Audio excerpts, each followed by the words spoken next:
Perfect. And we are live. I don't see anybody sitting here waiting yet, but I was seeing messages popping up saying, I'm so excited before we went in here. So here we are today. We have a fantastic panel, incredible panel. I was having messages from people saying they were so excited for this live. I'm so excited for this live. We've got incredible people here. David, have you done many of these? No. Is it No? a live one? Never. I've never done a live one. It's pretty much my absolute worst nightmare. So, oh no! How about you, Steve? I don't see you on many either. Actually, I don't see many of you guys on any lives or anything like that. I've done. I think I've done one live one, and then everything else has been pre-recorded. Yeah, well, it's easier, right? Timing wise, all that good stuff. Hey, Noah. We've got Ross Jeffrey in the house, stoked for this one. Actually able to attend from the UK, which is exciting. Hey, Ross. What's up, Ross? Linda's popped in. Hey, Linda, thanks for coming. What is up, Noah? Thank you for coming and hanging out with us. Well, perfect. Well, we are just going to jump right in then, and I'm going to let these lovely gentlemen introduce themselves, talk a little bit about their work. If you guys have any questions, pop them in the comments. If I miss them, please just keep putting them in until I see them, because sometimes it's hard to navigate the comments and the chat as well. So, LJ, do you want to start us off with who you are and talk about your work? Yeah, sure. I'm LJ Dougherty, an author. I wrote Beast of the Caliber Lodge earlier this year, came out in January, and working on a sequel to that. Should be coming out in a couple months, called Primal Reserve, as well as a couple other projects that I'm working on. But Primal Reserve will likely be the next thing that I publish. And Beast of the Caliber Lodge is kind of like a, I guess, adventure horror, is probably the best way to put it. It's about a Nazi hunter who is tracking down an escaped Nazi. It takes place in the 1960s. And his leads bring him to an elite Alaskan hunting lodge that only the super wealthy can attend. And when he gets there, he realizes that it's not a normal hunting lodge, that they're hunting something very specific, which is Sasquatch. So it's kind of a creature feature spin, kind of old school Spielberg type feel, maybe. Yeah, it's a lot of fun. It's super violent, but hopefully a lot of fun. The cover's great too. And you have a hardcover edition of it too now, don't you? I do. I still have to get my hands on that. One day. Even if I have to buy it through you directly, I'll do it. Ross says LJ's new book is freaking brilliant. Read it the other day. Nice to see Steve has been kicked out into the car again. When he lives so now, dedicated. Thanks, Ross. He's so dedicated. Yeah. He can't be inside his house, so he's in his vehicle, and we love that. Steve, can you not put the heating on or something? You look absolutely freezing. You got your big I have my toque on. I have a hoodie on. I actually have a blanket and gloves on. It's about -6 in here right now. Really? It doesn't feel that cold here. It's we have a wind today that is just ripping through us. So the temperature, like on the thermometer, it says -2, which I think Fahrenheit is about 14. And then it says feels about -8. So in the car in the garage in here right now it says -6. So that's about, I don't know what, 10 degrees Fahrenheit, I think. So yeah, so it is what it is. Yeah. Well, at least you're in the garage too, so you have a little bit of a wind blocker on the vehicle. Yeah. Yeah. You Canadians are way tougher than me. I can't stand the cold. Oh my god. Listen. Not to get off track from introducing everybody, but with the time change, we went for a walk this morning, and it was like still almost dark out, and it was like -12, and there was a wind, and my son wanted to race the whole time, and I was just like, I'm so old to run in this weather. Like, this is just so strange. It was a bit breezy this morning. Thick skin. We have thick skin, Cameron. We can handle it. Cameron, what about yourself? Talk about yourself. What do you have out there? All of your good Cameron slashers Roubique. that are right there. I write 80s slasher stuff. I have my you got all my books. You got the stack. That's right.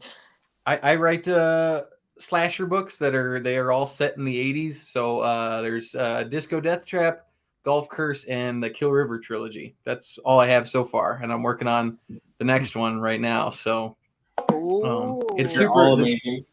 Yeah, and I paint the covers. I do some cover artwork too. I paint like spooky old zebra horror style eyeball skeleton covers. So I did all my covers. I painted Cameron Chaney's 2 covers, and I've done a couple of covers for Regina St. Clair's anthologies that she put together. Served Cold is the one that's coming up soon, and Local Haunts was the one that's out now. Mm-hmm. There's another one that's out there that's got your cover. And and Robbie Miles, Don't Call It All. Yeah. Yes. You can That one too. recognize the second somebody posts up like a cover reveal. I'm like, that's Roubique's work. I gotta get that book. I know that's his work. Cameron, didn't you That's used too to actually like hand make your own paperbacks as well, like way back? I did, yeah. I started doing that because I don't know. I thought no one, that there's Amazon charges for KDP and CreateSpace. They charge kind of a lot for like all the fees and things like that. It's okay. And when I first started, I was like, man, no one's gonna want to spend $13 on one of my books. Like, no one's gonna want that. So I can do that cheaper, and I can figure out how to print it out. And I built these bookbinding jigs and stuff, and I used to print them out and cut them and everything. I did it right here where I'm sitting, actually. So yeah, I used to do that, but it got to the point where I just couldn't keep up anymore with all the orders coming in. I was spending all my time. I was trying to write Golf Curse, and I was trying to bind at the same time, and it was just 2 hours a night, binding every night and going to the post office every day. And I was like, I can't do this anymore. So I took them all down off Amazon, and then I got the whole print on demand thing going. But yeah. That's okay. That's the star of the show. That's okay. Star of the show. Let him bark. Yeah, I apologize deeply for no, that. That's okay. Boris is part of the show. I love that. Boris. That's exciting. Bring him in. That's fine with me. No worries. The louder, the better. Then it means we're having a good time. Steve, what about yourself? Talk about yourself. You're local to me, which is really cool. I was able to pick up your books in a local indie store, which was awesome. Yeah, which is very cool. Well, my name's David Sodergren. I'm a Scottish writer. Yeah, you wish. I live in Edinburgh at the base of a volcano. What? What's that? Where do I live? I was trying to be kind of conscientious of your accent. Edinburgh. Edinburgh. Edinburgh. No, so my name is Steve Stred. I'm the author of 8 novels, 15 novellas, and I think 7 collections, something like that. I don't think one of them counts though, because I wrote it with David. So there's an asterisk for that one. It's that little kind of square up in the corner there behind his head with the cowboys on it. Yeah. I live I guess about an hour and a half from you in Edmonton. And currently I have too much on the go. I'm in the process of, I think it's 18 different things right now. And hopefully next year I'll have 4 novels out, depending on David's editing capability. He's putting you on the spot there, David. Well, one of them you've already edited. It's out in query mode right now. So I'm hoping to hear back on that. But otherwise I'm just always kind of on the go. Yeah, you were saying that we did the pre-recorded, and I can't remember what question it was, but it was something about like, do you hit writer's block, and do you need to like get the creative juices flowing? And you're like, no, I'm always got like 20,000 things on the go. And yeah, and it's a blessing and a curse. But then, like I said, even back then, if I get to a point in something where I'm stuck, you just save where you're at and kind of take a break and move on to something else, because I got so many balls in the air that I'm juggling. I love that. Got the ideas flowing. It's never stale. Everything's always moving.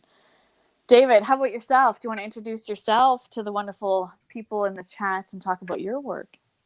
Sure thing. So I'm David Sothergren, a Scottish horror author. I try to be professional and put my books behind my head, but you can't really see them. But there are 6 of them there. And my newest one, Satan's Burnouts Must Die, which is a sort of homage to 70s grindhouse exploitation revenge thrillers.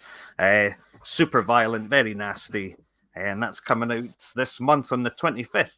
When we actually set this up, Nichi, I had no intention of releasing this book at all this year. And then I just decided, why the hell not? It was sitting there ready. It'd been ready for months. I thought, I don't want to oversaturate with the market with my books. And then I thought, oh, fuck it. Yeah. Do it. Throw it out there. And what a great time to be able to say something about it on here. I love that. You've had that one ready for a while, because I can't remember when I beta read that. Like, that was what, back in the summer? I would have said it was I think I wrote that one during lockdown. Yeah. Like the way back, like May 2020 or something. Yeah, I probably would have given it to you in about July or something. Yeah. Yeah. And it's not And we really love your changed much accent since then. as well. You need to teach me how, so I don't speak so Canadian-like. Canadian accent's nice. Oh man, it's boring. So Steve Stred is a machine. And I agree with that, because you're always putting something out. Aside from the books you wrote under your own name, what else is there? Well, hey, it's Andreas. Sorry, my font on this is really, really small. It's hard to see on the phone. I hear you. I don't know who the heck Andreas actually is, but whoever you are, thanks for.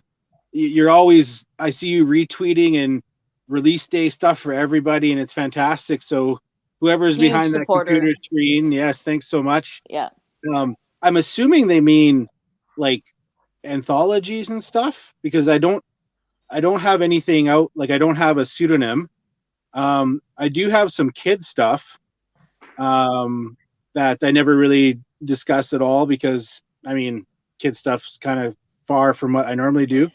But yeah, I mean, I'm in, I think, 6 of Kevin J. Kennedy's horror collections, and I've been in all 3 of the Books of Horror community anthologies, and yeah, but a bunch of anthologies. So I think I'm assuming that's what Andreas was referring to. So yeah, there's a few anthologies out there that you can find stories of myself in as well. I'm sorry. Someone's hammering upstairs for some reason, so they don't get annoyed. I was just gonna say, he's got something he's got to say, and he needs to get it in there. Ross is wondering what that's all about for the Hex. Oh, yes. Thank you, Ross. Yes, I'm a very poor at promo. I also have a short story coming up in an upcoming anthology edited by Keith Anthony Baird and by Mr. Ross Jeffrey himself. It's called Hexperiments. Don't have a firm release date, but it is going to be before Christmas. It's an eco-horror, bio-horror anthology, and there's a lot of really great names in there. You guys are just throwing so much out there. You guys are. You say you don't want to saturate. I say go ahead. It just gives me more books to be able to purchase. It gives me an excuse to buy what I'm addicted to. So, David, Mr. Sodergren, correct me if I'm wrong, but that's your first short story out that is in an anthology, correct? It is, yes. I've been invited to a few over the years, and I've turned every single one down because I don't write short stories. I've never done it. My brain just doesn't seem to work like that. So at this time I thought, I've got to actually try and push myself a bit, much like I'm doing a live interview to try and push myself. And so, yeah, I thought I will agree to write this story, and I did, and I thought it was pretty good, actually. You've read it, Steve? I thought it was fantastic. Oh, you're that. Yeah. It makes me question why you continuously say you can't write short stories. You'll have to keep doing it. My then. brain works in novel form only. I just, I can't do it. Obviously I can, but yeah. Yeah. Oh, God. You can, but maybe you don't I'm the want to same do way. it very often.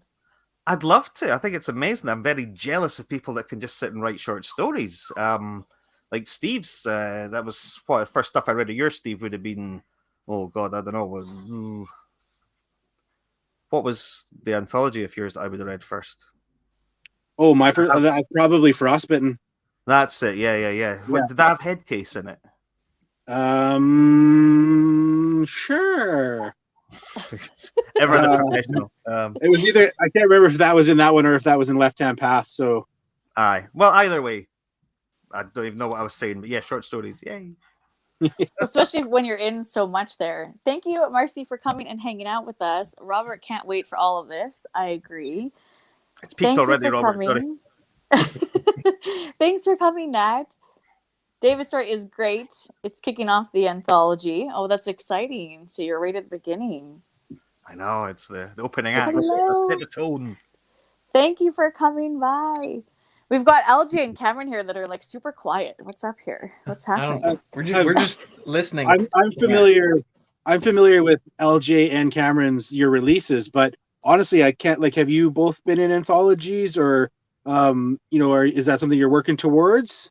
Like, kind of what David was saying. Like, writing short stories for me is like daunting. Like, being able to get the story across, develop the characters, all that stuff in like a meaningful way in a much shorter length is, I think, incredibly challenging. Versus having the breadth of a novel to do that. So like short stories, I'm not saying I would never do it, but like they're definitely not my preferred length of writing. I love reading them. I love reading novellas and stuff like that. But writing it's tough. I think doing it in novel form is for me personally, much easier to tell the story. So I haven't submitted for anything, like I said. It's just not my thing right now anyway. I'm just focused on the novels. So Beast is the only thing I have out currently, and everything that I've lined up, either finished or nearly finished, is all novels. So, well, I mean, writing is, I have so much respect. Writing is so hard, period. I mean, authors are like my celebrities. So I could understand that to pack so much action and excitement into a short story versus a full-length novel would be really hard. Mm-hmm. So I could understand that. And I'm not even an author myself. I'm not the talent. I just feature the talent. So sorry, Cameron. I don't really do the short stories either, because since I do the slashers, you can't really do a slasher short story. That'd just be someone getting killed. So this is how this person gets killed. The end. Like I don't know. I can't really. It kind of needs, slashers kind of have to be a whole full length form for it to work. Although L. Stevenson did like a butcher slasher, and it's a shorter story, and he did a really good job. So. Yeah, it's one definitely worth checking out. Yeah, it's exciting because that's what I thought. I thought this isn't that long of a book. Like I think it's like 110 pages. Yeah. And yeah, it was action packed, and there was a lot of kills in there, and some like really twisty, mind disturbing things from the killer's perspective too. So yeah, but you know me, I just love slashers. So I'll just devour it. I'm pretty rambly too. I ramble like when I'm writing. I'm like I'm constantly like, all right, rein it in, cut that paragraph. Where do we? So Marcy says Cameron's books are the best. I agree. I absolutely love his slashers. Ross, I've got all your books. Where to start, buddy? And that was for Cameron. Ooh, I'd say the best place to start would be either Kill River or Disco Death Trap. Probably Kill River right now, because Kill River, the whole like trilogy's done. Like Disco Death Trap's the start of like the 1981 Year of Bloods, which they're all kind of loosely related. And I'm working on the third one right now. But those aren't all done yet, so you can really only read the first two, the Disco Death Trap and Golf Curse. So Kill River is kind of like a full completed thing right now. So I'd say that's probably the best place to start. Yes, I agree. Kill River, and then I would do Disco, and then Golf. That's how I would read them myself. Yeah. Sorry, just gotta jump in there and give my 2 cents. No, that would have gone Kill River, the whole trilogy, just 1, 2, 3. That's the way I would have gone. See, Disco for me, Disco Death Trap. That's my favorite one. I've like all of them are great. Good. Kill River, all 3 of them are awesome. But Disco Death Trap is like by far my favorite. I love it. That's the only one I've not read. Disco Death Trap. I've read all the other ones.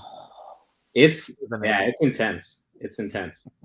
It's probably it's probably the most violent of all of them, I would say. That's probably why I like it. So I mentioned Lewis, I mentioned L. Stevens, and then look who's in here. So this is the author of The Goners that did that butcher slasher shorter story, and it was really good. So, and he says he has Kill River and he can't wait to read it. So, oh, thanks. Yeah. Fabulous indie authors. What's been the most challenging aspect of the whole process for each of you? And this is for Ross, and I'm assuming a question for everyone. So I'll just leave it up there. Who wants to answer first? Should I just pick and say, Cameron, you go first? Whoa. Put you on the spot.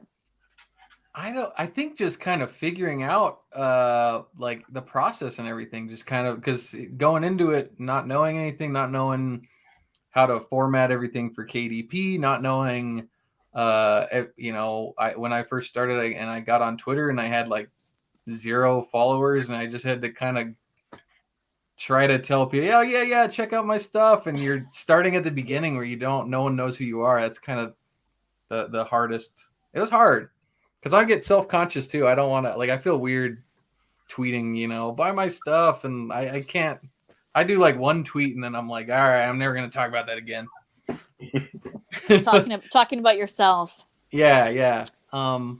That's, I don't know, just figuring out what works for you, I think, and figuring out the whole process and formatting for KDP is it's a pain, and I always forget how to do it in between books, and so I come back and I'm always like, wait, how do you format it for Kindle again? How do you format it? Because I just use Vellum because I've got a Mac, which was expensive purchase, but actually it's been the best thing I've ever bought because it formats in about 5 minutes.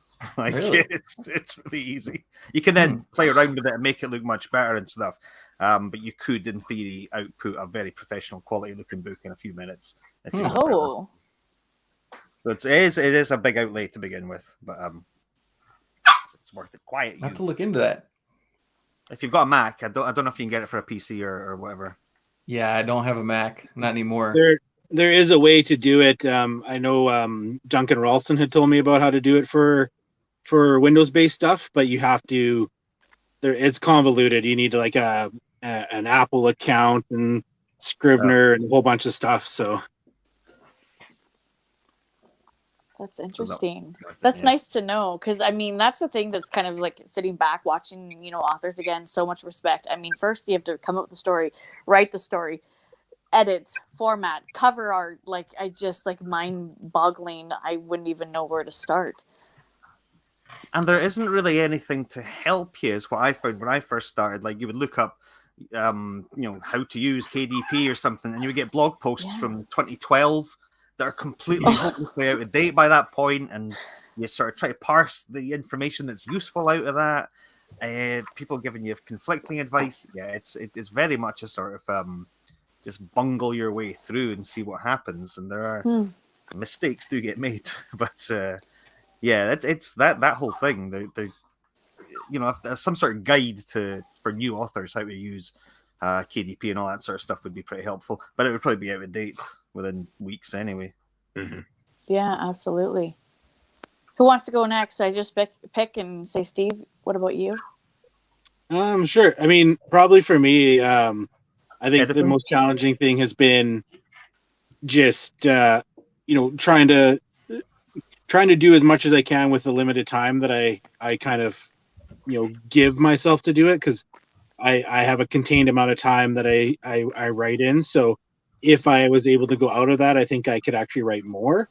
But I think one of the keys to me, honestly, and I've said it a number of times, has just been David kind of, really working hard to not so much mentor me, but he's not a yes guy at all. So everything that he's done for me for editing and stuff, he doesn't just say, "Oh yeah, no, that's good enough." He'll, in his notes and stuff, he has no problem being aggressively critical, I'll call it.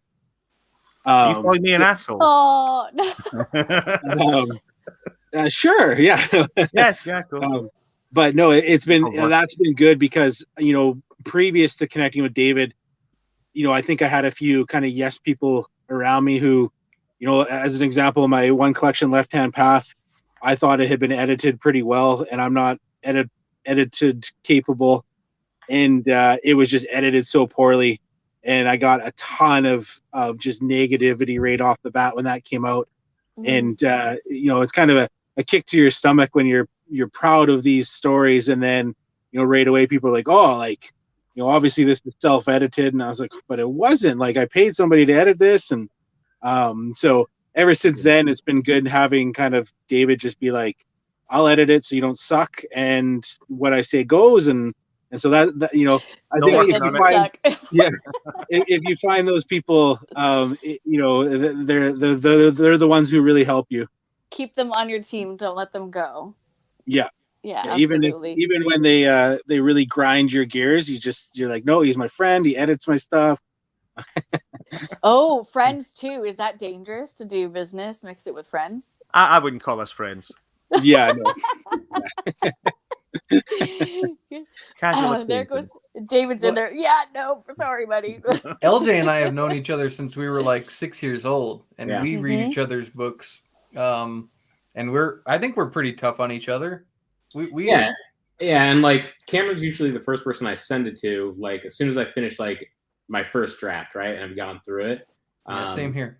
Yeah, and like getting that feedback, and like we don't really just, like go through and like send each other like notes like on punctuation or grammar, like that sort of editing. It's more like character, story, plot, pacing, all that stuff, right? Because like since it's a first draft, like obviously that stuff isn't shined up yet. But yeah, I think it's always worked because we're always honest, right? Like there's been times like, hey, I really like this, but I didn't dig this part or that part or the ending or whatever, right? And so that's always worked for us. And I think the other thing that's really big about that for me is, and this is, I guess, my answer to Ross's question, is the most challenging aspect sometimes is keeping that like drive after you've done a draft and still staying excited about it, right? And I think when you have someone else or other people who are excited about the project as well, it like gives you the energy, right? To, all right, let's do that second draft. Let's edit it, clean it up, right? If you don't have anyone who's anticipating reading it or wanting to read it or excited about it, like that could be a little more challenging if you have like some doubts about it, right? And so it's always cool like to get that feedback right off the bat after the first draft, even if it's like, this one sucked or whatever, right? Like even if it was like someone excited to tell you that it sucked is motivating for sure. I'm not a person, when I read the book, I'm not a person that like zones in on like any, spelling errors or grammar or anything like that. So that doesn't take away from my reading experience. But however, I know there are a lot of people that it does bother, especially if they're in that line of work, whether they're a teacher or they are an editor or something like that, it really kind of shines to them. So, but yeah, that doesn't ever take away from my reading experience, which is a good thing. So I think it sometimes doesn't bother me at people all. are almost harder on self-published authors as well. 'Cause Yes. I read a lot of trad pub and self-pub stuff, and there's, looking at like the good sort of self-published stuff, the high quality things. Yes. There's as many mistakes you encounter as in. I mean, I've got Stephen King books up there that have typos absolutely. and stuff in them, and yet sometimes you'll see people seem to be very quick to be like, yeah, well, it's a self-published book, so I found loads of mistakes, and you're like, yeah. So what? Go pick up this one. I got the 25th anniversary of Jurassic Park, and within the first 5 pages, I came across 5 spelling errors or words that were doubled up side by side. And I was thinking, this is the 25th anniversary edition. This isn't like it was, rewritten or anything like that. It was just published in a different form with a different cover. And I'm thinking, and this is a traditionally published, well-known book. So, I mean, I love that you brought that up, David, because it's true. I always say that indie is still seen by so many as like a bad word. As soon as they find out that it was published independently or sometimes even small press, people pull away and they're like, no, I'm not going to read this. And I'm like, but you have to. Like, if you're an avid reader and you want something raw and new and unique, you have to pick this up because you're going to love it. It is just incredible. And that's what I always say about indie work, is it's not cookie cutter to what it sits next to on the shelf. It is raw. It is unique. And when you read anywhere from 100 I don't know, 30 to 160 books a year. As an avid reader, that's what you need, is unique, different. And that's definitely what indie and small press brings into this world. So I say keep doing what you guys are doing. And I will keep telling people they need to read indie and small press or they're crazy. It's interesting, like even with what David had mentioned, like I end up reading a lot of advanced copies just for review stuff. And, I'll get some advanced copies from kind of the biggest of the big, and it's an advanced copy. It's riddled with stuff, and just knowing that I'm reading it for review, I pretty much gloss over that because it's more about why should somebody else want to read this book or why wouldn't they want to. So for me personally, like I kind of have completely pushed that aspect away out of my reading enjoyment. For me, it's more like when I come across like the R word or the N word or stuff like that, and I'm like, why is this in here?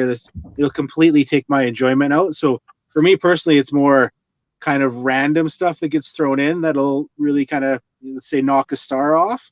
But being somebody who reads a lot of advanced copies, typos mean nothing to me anymore. Formatting means nothing. It's just like, sometimes I'll get an EPUB sent to me and I'll have to convert it to Mobi for my Kindle, and I'll have pages where there's only 1 or 2 words on it. And so then you just, you read them and you keep going because that's the format that you got. So it's interesting. Polishing can happen. Edit you with that. You have that attitude, Stephen Stred, and I have to edit your work. Bloody hell. I do my best for you. I'd send it right back if you didn't. That's too funny. Yeah, polishing can happen at any time throughout the process before it's released, but I agree. Absolutely. I'm going to just quickly catch up on the comments here. Robbie Miles, best solution is just to read them all immediately. I'm assuming he was talking about your books, your slasher books there, Cameron, when Ross was asking which ones he should start with. Oh, thanks, Robbie. You the man. Linda says Disco Death Trap first, in her opinion. Oh, thanks. Hey, Katie. Thanks for coming and hanging out. Bellum in the Cloud works. Ah. There we go. See, that's what I was meaning. I don't talk that mumbo jumbo. Worth looking into Vellum. If you can master it, then you can get some really good stuff. Sharon's joining us. Thank you so much, Sharon. Or send it to Ross. He'll format it. Yeah. Marcy prefers indie published novels. They tend to be different. Absolutely, I agree. 100%. Thank you, Robbie. It's true. I mean, don't get me wrong. I read traditionally published books, or like those big press books. Absolutely. But I will say 95 to 98% of what I read is indie and small press, because that's where my heart lies, right? Yeah, favorite horror novels are indie. Yeah, absolutely. I called myself out lots on my channel, and I'm going to do it again because why not? But years ago, probably about 3-4 years ago now, I had said in a tag that I could probably get rid of horror and sci-fi because those are my 2 least favorite genres. And at the time, I had tried to read. Yeah, see, don't hate me yet, Steve. And I was talking with Jason from Jason's Weird Reads, and I said to him, he said, "Why?" And I said, "Well, probably because I love horror in general in life. Like I love being scared." I said, "But I haven't read anything that's truly hit me hard yet. Like either I'm like so desensitized already, or my mind is already so messed up that the stuff I'm reading just isn't enough." And he said, "Well, you've got to really dive in because there's so many subgenres within horror that you may have not discovered yet." And then that's when I discovered the indie and small press world of horror, and my whole world changed. And I will say, again, you guys are going to kill me. Oh my gosh, you guys are going to like cancel me on my own channel. I have not had the chance or the privilege to read David's work yet or Steve's work yet. I'm out. I've got them on my shelf.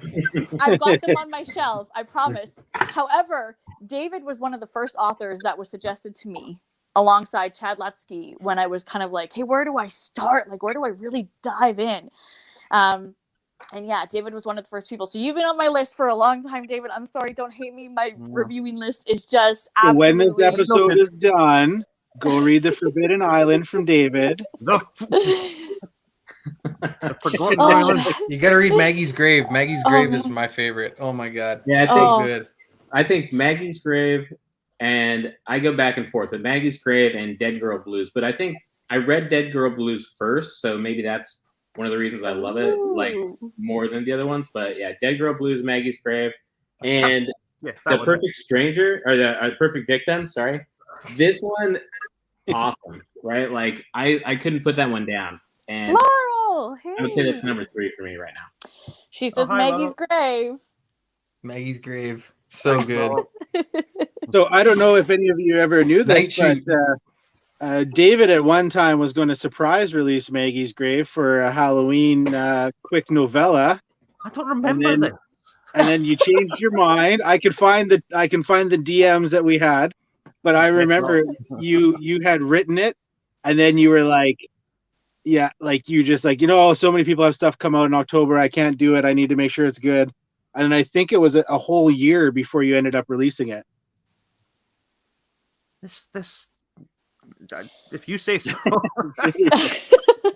I've zero recollection of this, but I do have that idea with lots of books quite often. Oh, I'll just sneakily put this one out randomly. I'm actually planning one. I better not say, just in case it doesn't happen. But, Yeah, just because then it's out there and can't back away. It's got to happen. You're getting so much love, though. See, I might have totally dug myself into my own grave. However, me. Oh, you're still in the bad books for me, right? Damn it! So don't try. Hey, but I had 200. Yeah. Doesn't that count for anything? This is why he doesn't do live shows. That's it. The one time he does a live show, he finds this out. Oh, I'm sorry, but you know what? It just gives me that much more of a reason to go and read them. But you know what? I kind of kicked myself in my own ass when I accepted so many review reads, and now I'm up to 150 books, and I'm like, I don't know how I'm going to do this. So I appreciate when the authors are patient and wait for me so kindly to get to their books.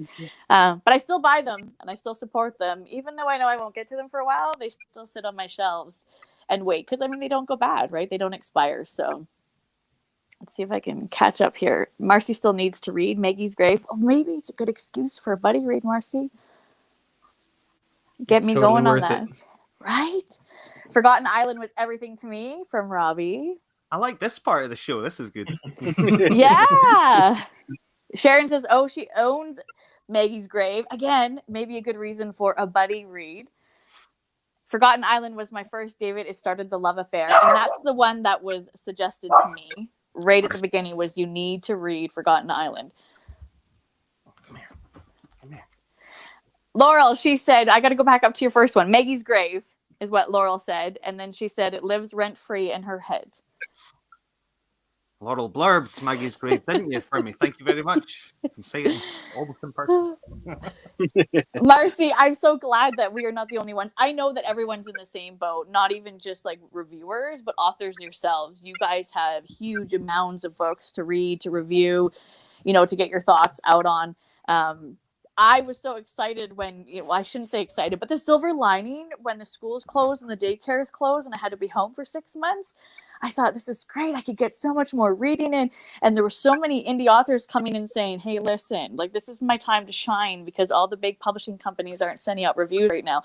And I was like, yes, absolutely. I'm home all day now, until I realized that now I also have to play teacher on top of everything else that I was already doing. So that was a big mistake, but it's okay. I always joke, I will be crushed by my TBR and it will be the best joy in the world because I can read my way out. Or send help and dig me out of the books, please. All right. I think we're all caught up here on the comments. Now, I'm going to ask you guys a general question. I'm sure some of you guys have either answered it millions of times or even maybe millions of times for me. But, was writing always a passion of yours? And if so, what really pulled you into horror? I'm going to mix those two questions together. And Cameron, I'm going to start with you, and then I'm going to work my way back up, if that's okay. Yeah. I've been writing since I was 9 years old.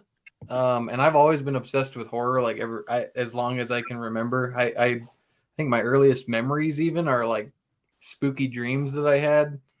I've been writing for 25 years, I guess. And I always just wanted to have a big stack of books that were all books that I wrote. I guess, What was the question? Did you always want to write, and what really pulled you towards horror? What pulled me towards horror? I don't know. I've always just loved it. I've always loved spooky stuff, and I remember watching like Tales from the Crypt with my dad when I was like 2 years old, and watching the Thriller music video when I was really little, and yeah, I always just wanted to write scary stories, and really like in high school is when I discovered. Well, no, when I was a kid, there were all the slasher movies and stuff like that, but I really, really got into a lot of them in like high school and college and stuff, and I really liked how independent they were, and I thought it was really cool and inspiring. I loved how like Robert Hiltzik, who directed Sleepaway Camp, like he actually filmed that at the summer camp that he went to as a kid, and I was like, man, I got to do that. I want to do stuff like that, and I wanted to do film stuff for a while, but I couldn't really. I mean, the stories that I wanted to write would be way too expensive to do on the kind of money that I have to work with. So I was like, I'll just get back to writing like I used to do when I was a kid, and I really grown to love it now. So now I'm kind of like I don't really look back at film like going like I want to get back to that. Like I'm kind of really happy doing what I'm doing now, just writing books, because there's no limitations. I can just write anything I want. Absolutely. We need more. Get it out there. Working on it. All right. LJ, what about you? Did you always want to write, and what pulled you into horror? Yeah. Just like Cameron, like I've been writing since I was a little kid. Like always, little stories, and that eventually turned into screenwriting for several years. That kind of started, I guess, in high school, and all the way up until a few years ago. I still write them, but I've been focusing more on the novels. Film's my passion, right? And so same like as Cameron was saying, like unfortunately that relies a lot on getting a budget, right? And making a lot of moving pieces all kind of come together. And anytime any film gets made is like a small miracle, I think, right? Because it's such a process, whether it's a huge budget film or a small indie film. And I made a film, when was that, Cameron? Maybe 2012 I finished it and released it. I think so. I did one feature, and I want to do more. But I've been focusing on the novel thing and horror specifically. My love for that really comes from, again, like cinema and film, and films that I grew up watching as a kid, and things like Tremors and Creature from the Black Lagoon. Abbott and Costello Meet Frankenstein is one of my all-time favorites. I've got a million that I love, just like everybody does. But films more so than, I guess, novels or literature really influences what I write. And so like Beasts of the Caliber Lodge and the other things I have coming out, like it's very cinema inspired. Yeah, I could see Beasts of Caliber Lodge absolutely being adapted to film, and it would be incredible. What about this film that you made, LG? Is that it? Can we watch that somewhere? Is that It was not right now. It's unavailable. It was on Amazon for several years. That you could get it on Amazon Prime and streaming and stuff like that. So I might make it available again at some point. But obviously the dream goal is to maybe get one of my novels adapted. And Beasts of the Caliber Lodge initially was a screenplay, and I'd written it that way. And most of my scripts were written in a low budget style, because I was always trying to cobble money together or get investments or whatever, so I could shoot it if I could get $30K or something like that, right? And Beasts of the Caliber Lodge is a really big story, and so it wasn't one I was looking to get produced, by myself. And then at some point, Cameron had said, "You should turn this into a novel, right? Like, you could expand it so much more with all these characters. Like a 90-page screenplay it isn't doing it justice, right? It's an awesome story, so tell the whole story. And I was like, maybe, we'll see. And then eventually I was like, you know what? Yeah, I'm gonna do it. And unlike filmmaking, right? I'm not on anyone's timetable. I don't need money from anyone to do it. I'm not relying on, man, I hope I can get the editor to finish up in time to meet the festival deadline or whatever, right? Like it's just you. And so you can make it as big or as small, write it as fast or, whatever. It's all on you. And so it's freeing in a way, right? You're not limited by anything. You're not writing a scene and saying, I can't write it that way because there's no way we're going to get a budget to have, whatever, someone, jumping off a giant ice cliff, with a Bigfoot chasing after him. Like, never going to be able to afford that, right? So it's nice not having to have that in the back of your mind and worry about it. So I think I went way off tangent on your question, but that's okay. I'm not giggling when you guys are talking. I'm not giggling at you, but some people in the chat here are just gotta be cracking up because I'm just gonna say it, Laurel. I mean, it's 5:00 somewhere, so grab that whiskey, have a drink, enjoy your time. Sharon says, Steve, I love The Girl Who Hid in the Trees. So much packed into 100 pages. Definitely cannot put it down. Thanks, Sharon. Don't read it at night. She also says that she's got 2 more weeks of surgery recovery. And because of this chat, she now has so much to fill her time for the next few weeks, which is really exciting. You are more than welcome. It is my privilege because although I'm bringing it to everybody else, I get the joy and the time to be able to talk with all these fantastic authors. I mean, like high-key fangirling over here all the time. All the time. Primal Reserve takes the brilliance of Caliber Lodge to a whole new level. That is true. That is very true. I've read it. I will start reading it this week. I'm very excited though. I loved Beasts of the Caliber Lodge. What I really liked was that even if you took the Bigfoot out of the story, it would have been a really great like spy thriller. But then it also has some fucking Bigfoot in it, and you can't go wrong. That whole mixed genre thing, right? Like the Abbott and Costello meet Frankenstein, right? You can take one or the other out, and it's still a cool story. So can't go wrong with a good Bigfoot story. You can't. Marcy says she wants to read that book now at night, so she's adding it to her TBR, Steve. So thanks, Marcy. Maybe another excuse for a buddy read. I mean, hold me too, reading David and Steve's work. Who are you going to read first? David. Sorry, Steve. That's right. That's the right answer. Yeah. And that's probably because I feel awful that it's been how many years, and he was one of the first people suggested to me, and I still haven't had a chance to pick up his work. So, I might have to tell the authors that have been waiting for their reviews. I'm sorry, but I'm going to pick up some books that I really, really want to read. Okay. They'd kick me in the ass for that. Oh, too fun. How about you, Steve? What, did you always want to be a writer, and what really pulled you into horror? Yeah, I mean, I was always doing kind of little random stories and stuff growing up, and I grew up out in the middle of nowhere in the mountains. So for me, a lot of my initial storytelling started by creating my own sports fantasy leagues. And my first stories were always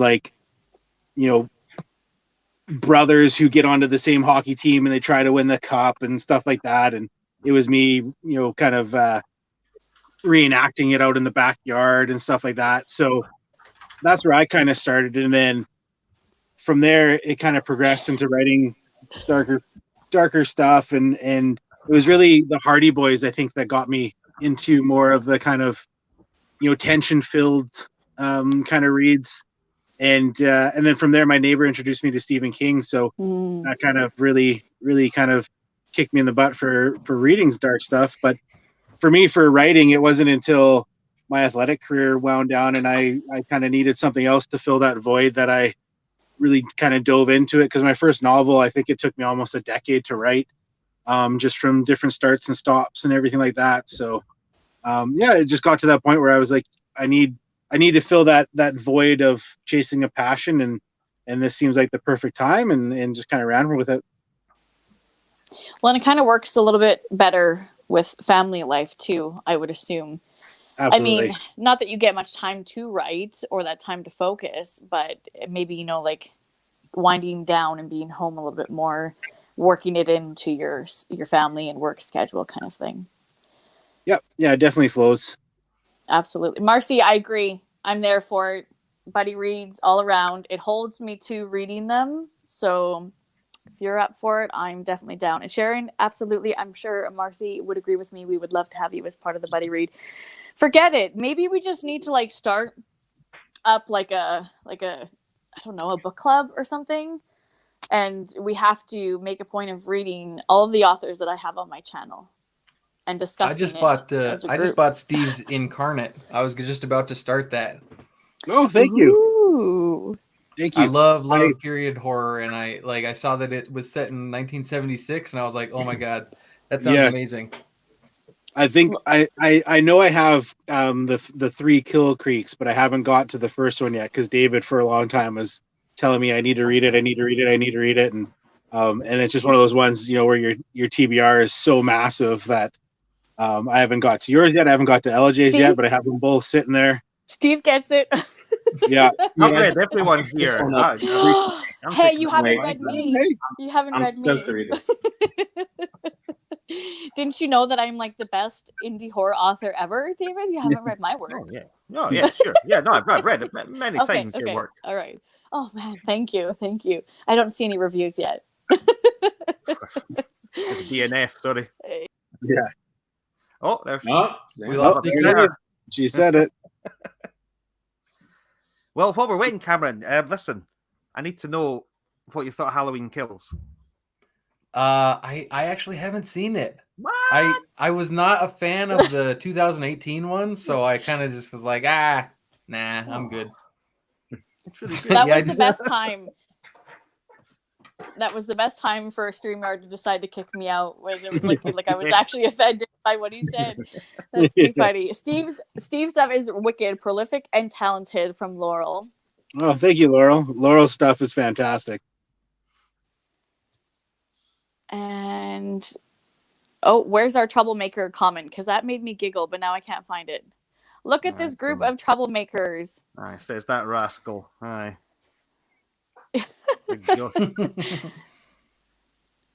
Okay, and I think I'm looking at the comments. Sorry, just catching up on everyone. Because, of course, if I get kicked out, then everything kind of comes through all at once. But I don't think there's any questions that I missed. If so, please just pop it back into the chat, you guys, so I don't miss it. Okay, sorry. So we had finished with Steve, so now we're moving on to David. Yes, did I give you a chance to finish? Oh, I did mine when you were away. I'm finished. I'm done. Oh. Yeah. No, is that true, guys? What was the question again? Aye, so I always want to write. What did you always want to write, and what pulled you into horror? Yeah, horror's just been in my blood from as long as I can remember, to be honest. My earliest memories, much like Cameron was saying, for me it was watching King Kong on telly, the original black and white one. And in the cinema, there was a bit with in Snow White where there's a skeleton in a dungeon or something and a spider. That's like my earliest memories. I've always been completely obsessed with horror. And I did start writing it at 8 or 9 or something. I would write sequels to horror films. So I think I wrote a Child's Play 3 before there was a Child's Play 3, but mine was only 2 pages long and it was shit. So good thing. I get it similarly to LJ this time actually, as I wanted to make films because I was obsessed with horror films. I read I was obsessed with horror books, but mostly films, and so that led to me actually going to uni and studying film and getting a degree in that in editing. But it turned out after having done that I didn't want to make films because I had to work with people, and I didn't want to do that. I didn't work well with people. So that's why I did the writing instead. And again, it's so much more fun to do the writing because you're not constrained by budget or anything. Like LJ says there, you can just write whatever the hell you want, and that's what I do. Absolutely. Right. If you ever had somebody approach you and want to take one of your novels and adapt it into film, Would you be okay with that? Because you'd have to work with people. I wouldn't. I would just sign away the rights to them, and they can do whatever the hell they want with it. I'll take the money. It's fine. Very happy for that to happen. I'll take the money. Take care of it. Exactly. How about the rest of you? If you guys had somebody approach you and want to adapt. Sorry, I talked over you there. Oh, yeah, absolutely. Have at it. Yeah. Yeah. That's Would a it be a dream? dream? Right Mm. I might. Well, I knew I it might would be try for and LJ. finagle. I might try and finagle maybe a directing or something role in there as well, or maybe at least getting to write the screenplay. But yeah, absolutely. I don't know. I'm kind of I'd be a tough sale because I'm not like I'm one of those people that's like, no, it's got to be exactly like the book. No, you can't change it. You know, like whenever I see like Stephen King adaptations and they're not like the book or whatever, if I love the book, I'm like, oh man, what is this? So yeah, I'd be kind of a tough. I don't know. It'd be tough to convince me to do it, but I don't know. What if it was me? You would let me direct it. You would let me do it. Yeah. Oh, there you Well, go. The dream team right there. Well, I write a lot about stuff that happened to me in high school and things like that. And LJ was actually there, so he There are a lot of knows what I'm killer talking about. Smashers in our high school. Yeah. Yeah. Roller rings. Okay, we've got 2 questions that's popped up here. We are getting close to the hour mark, though. Are you guys still okay? Especially Steve, you're sitting in your car and it's cold. I'm built for this weather. I'm fine. I'll talk all day. All right. So Sharon would like to know, were there classic authors that any of you drew inspiration from? Or is your inspiration more contemporary authors or traditionally contemporary who were some of your other inspirations? So is there anybody classic, any more modern day? Who inspires you for your writing? Should I pick on David first this time? I'd say I'm mostly inspired by films for like the actual stories and things. I mean, the writing itself, I enjoy lots of classic authors like your Lovecrafts and Poes and Stokers and things like that. Without there being too much of an influence, especially in their extremely sort of wordy purple prose, arguably overwritten passages. It's definitely not an inspiration on me, despite the fact I really, really enjoy their work. I'd say I'm more influenced by, when I say contemporary, we're talking like 1970s, 1980s authors like James Herbert and Sean Hudson, who are sort of British proto-splatterpunk sort of, just really, really English they were. And it's all rainy and miserable and depressing and atmospheric all the time. And it's a lot of sex and a lot of violence. And that definitely left a big impression on an impressionable young David. that would be my biggest influences. That and films, absolutely 100% films on the stories. Absolutely. Well, I'm happy that inspired you, because then all of the bookworms in the world get to read your work. How about you, Steve? Authors that inspired you? Honestly, I don't think I've been inspired by authors in that sense, because most of my stuff is more situational or environmental for inspiration, and in the sense of, something triggering an idea and then I develop the characters kind of around this. Yeah, I don't think I could pinpoint a single author. Like, obviously there's a lot of authors that you read a lot more of, and maybe some of that kind of seeps into your work. But for the most part, I think I just kind of write my own stuff, and it's a lot of it's kind of based off of my childhood and where I grew up, and that kind of environment of, being cold and wet and mountainy and forests and what lurks in the forest. So Bigfoot. I haven't written a single Bigfoot one, but Bigfoot definitely lives out there. It's too funny. No, I agree. Yeah, just writing on your own, life experiences, people, things that happen around you. How about you, LJ?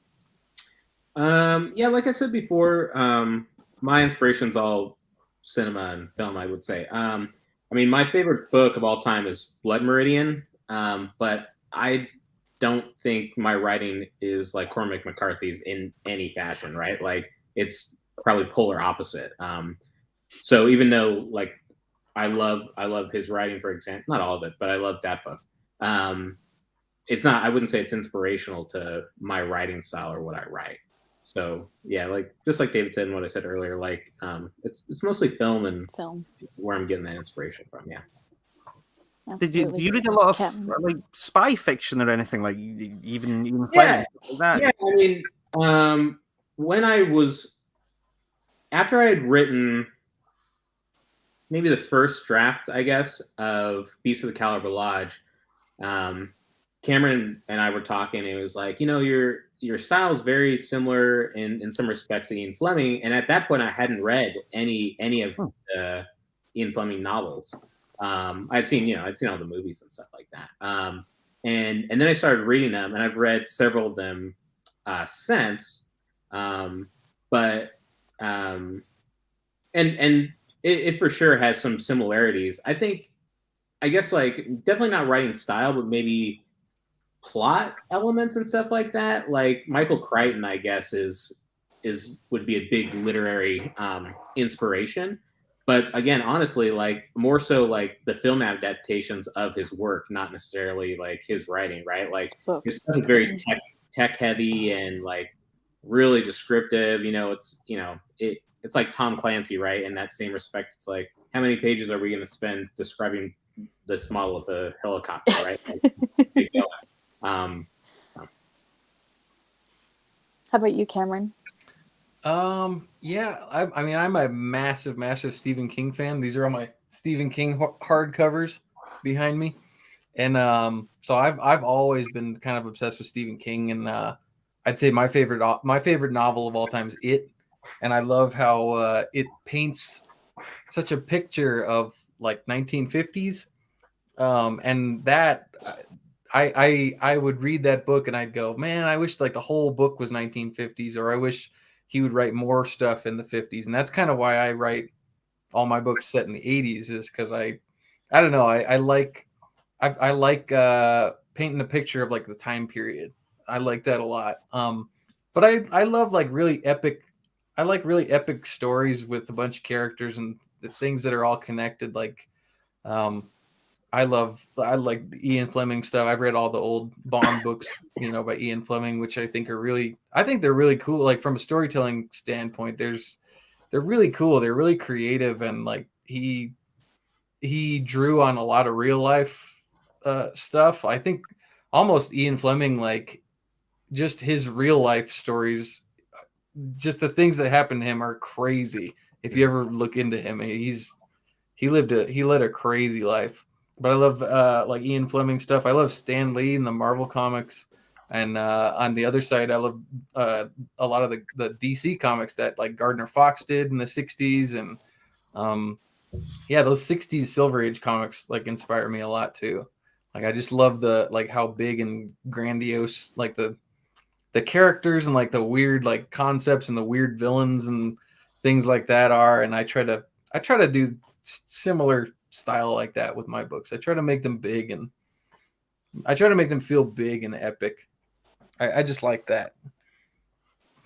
Well, and like with your Year of Blood series, right? Like you said, there's like small connections and stuff like that between them, which makes like, even though it's like one novel at a time, it makes it feel like a larger universe, right? Like right, really big scope when you are really paying attention and picking up on all that stuff. Right, yeah, like in the epilogue of Disco Death Trap, there's some kids that are vandalizing the roller rink, and this is long after the story's over. And then in Golf Curse, those same kids are going over to the golf course to vandalize more stuff over there. So yeah, there's cool little connections. And Cindy goes to the same, from Kill River, goes to the same high school as them, to D'Angelo High. And I love the little cool connection. I mean, Stephen King does a lot of those connections too, but they don't really come together that much with his. But I like how, like in Marvel and DC, everything kind of culminates in the big Avengers or Justice League or whatever. Like I think that's cool. But yeah, I try to make little cool connections like that and little Easter eggs. And not that the stories depend on them, but like I think it's cool tie them together.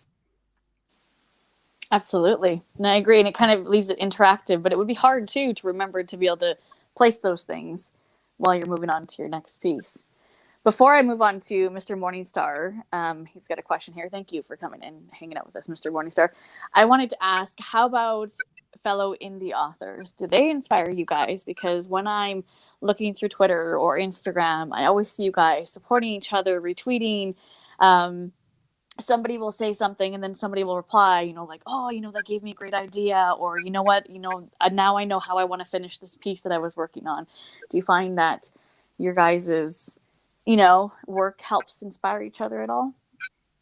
Absolutely. Yeah. David's Maggie's Grave. I was kind of in a writing slump last Halloween-ish, October-ish. And I was working on this new book and I was kind of in a writing slump and I didn't really know where to go with this certain chapter. I didn't know exactly how I wanted to approach it. And reading Maggie's Grave, I don't know, just pulled me out of it. And after I finished writing that, after I finished reading that book, I was like, okay, I think I got it. I think I know what I want to do. Not that I was copying Maggie's Grave, but it was just like it inspired me. It kind of like fueled my brain, and I was like, all right, cool. I know where to go now. Well, that's got the lovely to juices hear. flowing again. Yeah. I tell you, I'm loving all the love today between each other here on the screen, all the comments that are coming through. I mean, it just makes my ooey gooey Canadian heart so happy to see so much love between bookies, fellow authors, all of that good stuff. How about any of you guys? Sorry, David. Go ahead. I can't remember what I was going to say. It's fine. I know it is good to read reading fellow sort of indie authors. It's great to see almost like a bit of friendly competition, so that if you can read something really good, then you're like, oh right, okay, so they've really stepped up their game with this one. I'd better really So the three guys here all written great stuff. We've got Laurel Hightower in the comments. We've got Ross in the comments. People like Gemma Moore, Bradley Freeman, John Bender, folk like that, all people that if you've. I think for me, at the end of the day, a lot of us are in the same boat that we either don't want to talk about our own work or we have exactly $0 for budgeting for marketing and stuff like that. So amen. For me, I try really hard to make sure to kind of support it and share and retweet and stuff because, I see it a lot where, you'll retweet something and somebody's like, oh, I've never heard of this book. I'm definitely going to grab it. And, that's the whole point of doing that. And so for me, it's just, whatever sort of platform I have, I want to share that as much as I can for everybody else, because I don't care if you're a Twitter person with, 100 followers or if you have 15,000 followers. If you've put out a book that looks exciting or I loved or whatever, there's a good chance that we don't have some of those same people that we interact with. And then, that's free marketing right there. That's a free boost to their book. And, and if that's one sale, we'll do that as example for Cameron. If I retweet his first book and someone loves it and they buy the rest of his stuff, well, that retweet costs $0 and he made, 5-6 sales out of it. And that's, to me, that's just fantastic. Right. So. I agree with that. And I hope you guys don't mind, but I am going to say, I'm going to toot my own little horn here for just a second, if that's okay. I love marketing.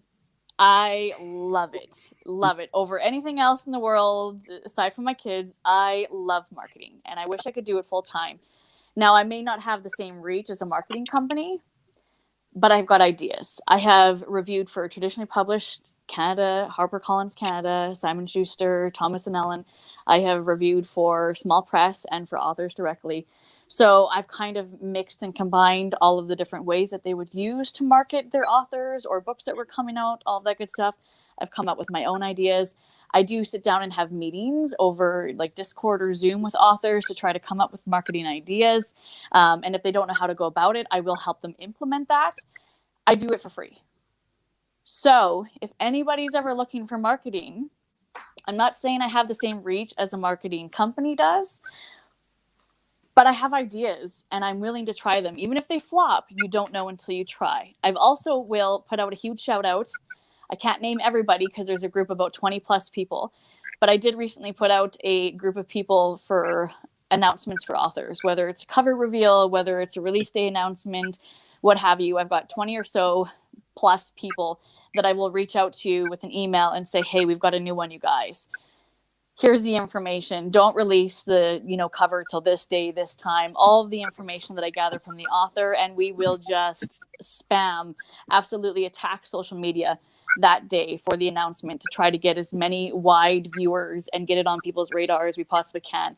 And I'm hoping to expand that group past that 20 people so that if, a handful of people decide that they're not going to take part in it or they can't take part in it that day for whatever reason, that we've got other people that will. So anybody that wants to be on that group, send me a message, please, and I will add you onto the email list. And it's super easy, super laid back. If you want to be a part of the group, you can choose which ones you want to take part in. You can choose whether you want to just put up a quick little stories or whether you want to do a blog post or put it on all of your socials. So any authors that are looking for marketing ideas, or anybody that is interested in coming up with some ideas or want to try to get that group into announcing something for them, just poke me, because I love doing it. I love doing it, and I do it for free because I think indie authors don't have... I see we've got a little guest. I love it. I know that you guys, it's expensive for marketing, and you don't have people out there to do it for you, and this community is incredible, and we love doing it. So anybody that, is willing to take part, I love putting together these ideas and these things, but I can't do it without my fellow awesome people in the community that are willing to help me. So yeah, poke me. I will do the hard, tedious, drudging work to put it together because I love doing that. And then hopefully it benefits everybody. So I'm tooting my own little horn while also, just giving and sending all the love to the community and all the fantastic people that are happy to support you guys. So yeah, poke me. You ever had anything, just send me a message and we will figure out something, or we will put together something for you. That's fantastic. Sorry. All right, That's awesome. back to these comments. I do have a couple of people I'm going to catch up with here. Sorry, you see my finger poking up. And then we do have a question. Are you still okay, Steve? Oh yeah.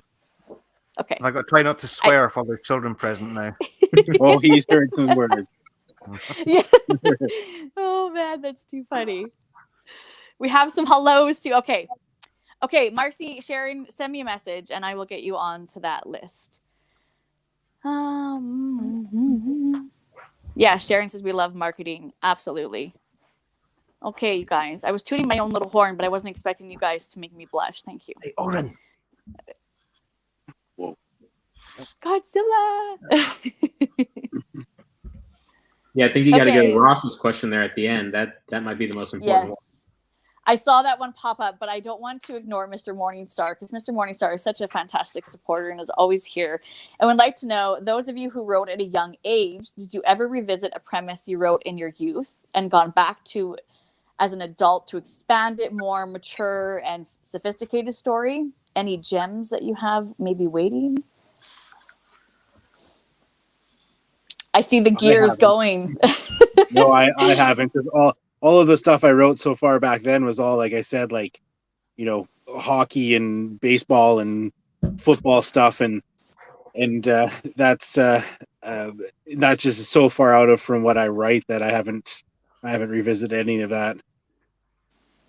And yeah, and the stuff that I wrote when I was dead young was A, a sequel to an existing IP, and B, total garbage. So that's not good. Yeah. I think Unless you want Child's Play novelization of 3 at last. Yeah, we need a novelization of your Child's Play 3. Yeah. It's better than what we got, to be fair. Actually, that's not fair. Child's Play 3 is all right. I love Child's Play 3. It's all right. It's not a part 2. I love the poster there. That's Hey. the best. What do you think of the new Chucky show? Have you watched it? I've not even seen Cult of No. Chucky yet. Oh my last god. one. The new Chucky show is amazing. Yeah. Is it love good, it. Cameron? Because every is preview so I good. see, here on because we have it through like Amazon Prime through through Stack TV. Mm-hmm. All of the previews make it just look so poorly funded. Oh so- no, it's my favorite Chucky since the original 3. It Okay. is so good. I love it. Ooh, Devin Sawa. Ooh. Yeah. I like him. Wow. that changes things. Hey, Calvin, thanks for coming in. Calvin? Okay, sorry. I'm trying to pop that back up. Where did it go? This is why I need a computer, you guys. Doing this on my phone just doesn't work. Okay, sorry. I missed out who we left off on. I think it was Cameron. Revisiting stories. No, most of my ideas come from I live with them for a long time before I get around to writing them. I got the idea for Kill River when I was like 17. I was in high school, and I just had a nightmare about this water park that I had been to in Texas called Schlitterbahn. And I was down there, and I had a nightmare. I don't know, a few weeks after I got back home, and the idea just stayed with me for like 8 years, and before I actually sat down and wrote it. And that's kind of how a lot of my books, like the ideas come years and years earlier, and then I just kind of sit and just think about them a lot, and until I finally sit down to write them. So yeah, it's I don't know, probably like, I don't know, 8 to 10 years before I even get to writing it. That's usually how it happens. Absolutely. We have a question here from Ross for our special guest, Steve. Oh. Who would win the fight between Godzilla or Kong? Godzilla. Ooh, Right answer. Yes. Good answer. I love that. Well, we are hitting the hour and 16 mark. And Steve, I don't want to take up too much of your time. I don't want to take up too much of any of your guys' time, but this has been fantastic. You guys have no idea. I am high-key fangirling the whole time we've been chit-chatting, getting to know you guys, getting you guys to completely roast me. I know. I need to catch up on my reading. Dave, you'll have to hold me to it. You'll have to start like sending me messages daily and say, have you done it now? How I'm going about to now? send Boris How over about to get you. Oh, don't do that, because I'm going to keep him then. He's so Love sweet. Boris. I'm sorry, Calvin. I know you just got here, but that's okay, because you can come back and watch the replay if you want. Yeah. But yeah, I don't want to keep you guys too long. I mean, it's Sunday, the end of the weekend, and of course, David's also much later than we are over here in Canada and the US. So, but I can't thank you guys enough for coming on. It has been an absolute pleasure to have you guys on my channel, to get to talk to you guys, get to know you more. Some of you guys I know more than others because you guys have had to, the dread of having to deal with me talking to you guys constantly for a while now. But I can't thank you guys enough. And everybody in the chat that came and chatted with us, asked some fantastic questions. Thank you so much. It means so much to me, as well as it means so much to everybody here. But yeah, you guys are welcome anytime. You ever want to come on? Just Thank you guys so much for having us. Absolutely. Yeah, thank you. So much Thank fun. you. Yeah, thanks everyone in the chat. Like, I want to shout out really quick, but like, just before we go, like, one of my favorite things about being a published author now in the horror community is, like you were saying before, how supportive everybody is. Whether it's people like you, Nichi, who are putting together the shows and helping market it and support us like that, but also like other authors and stuff like that. And everyone I've reached out to and have interacted with they're also approachable. Yes. Joshua and Marcella, like, constantly retweeting stuff, and same with Ross Jeffrey, Robbie Miles, like, everybody's just so supportive, right? And like of each other, and that's so cool. And I know that, like, people bring up like social media and stuff like that and how it's negative and there's a dark side to it, and that may be legitimate, but my experience has been really positive. And it, like, whenever I get on, like, I always see so much support and encouragement from other people, and it's awesome. Absolutely. This community, I'm sorry, without the indie small press horror community, I don't know where I would be, because it's like my home away from home. Everyone here is fantastic, and reaching out to authors. You guys have no idea how many times somebody was like, can we have David on? Will David come on your show? You think you could get David on? And I'm like, listen, like, you guys, like, I feel so nervous reaching out to him. Oh my goodness, was he ever the sweetest when I bugged him? And I was like, hey, you want to come on my Just channel? home all day doing nothing, just that. If he wasn't Not on doing this, he'd just be posting video. He'd be posting photos of videos he was watching. So Yeah, I'm gonna do that afterwards. But yeah, no, absolutely. Everyone. I mean, it just makes it comfortable to reach out to someone and chit chat to them. Being able to reach out to the authors when I've read their work or I've got to a certain part and I'm like, what are you doing here? You're killing me. Or I love this part. That's not something you can do, with, like somebody like Stephen King or something. Right. So it's a different world. Not, though, I will say that I do hope and wish and pray and cross my fingers every day that you guys will get noticed and become big and be like just living the dream. However, don't forget us when you do, please, because we will still be supporting you. Never, Us little never people forget. from the corner. Well, perfect. Okay, I'm just going to pop these up quick so you guys can see what everyone is saying as we're ending the show. Such a great community. Absolutely. It's amazing. You are the man, LJ. We're getting some more love here. Perfect. We all look up to the authors. It's always a fun way to interact. I agree, Sharon. Like I always say, high-key fangirling all the time. I'm living the dream getting to talk to authors.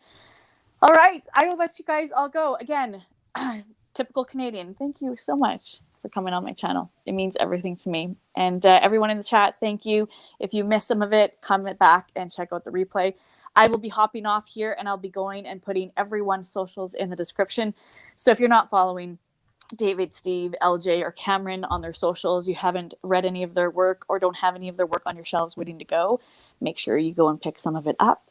And that's it for today. Thank you guys. Have a good one. Thank Thank you guys. Bye. Thanks.